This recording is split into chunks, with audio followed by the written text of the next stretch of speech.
So these are ceramic pastels that I make. I've got 4 different colours here. I'm going to use the white one to make some marks on this pot, which has already got this black background on. I'm just going to draw some letters that don't actually make a word.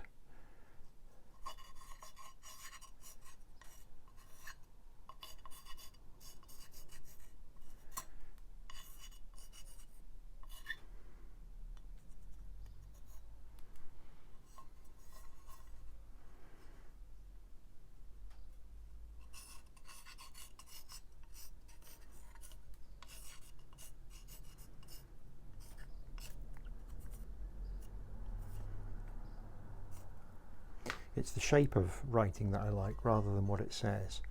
So it's the sort of texture and marks that I'm interested in with this.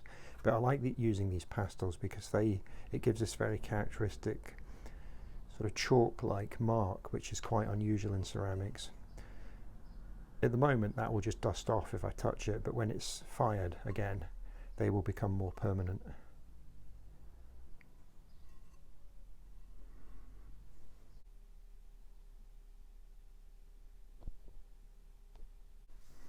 So this pot has now been fired, and that means that the marks that I drew on are now more permanent, so I can touch this and they're not going to smudge or be removed from the surface.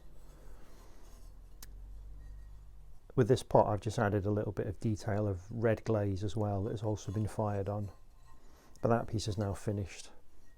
At the same time I did this one, similar marks with these sort of black background with these white chalky marks on the top.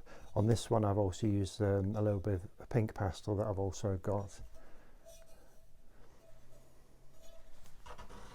It's a mark that I really like because it's similar to drawn marks that I can achieve using drawing materials on paper, but I can transfer it into my ceramic work using these pastels. And it's quite an unusual mark to have in ceramics, I think. On the top of this pot I've just used a little bit of blue pastel around the top edge. You can get a similar mark to this using underglaze pencils, which I sometimes use as well, but it's a different sort of mark to what I can achieve using these pastels that I make myself.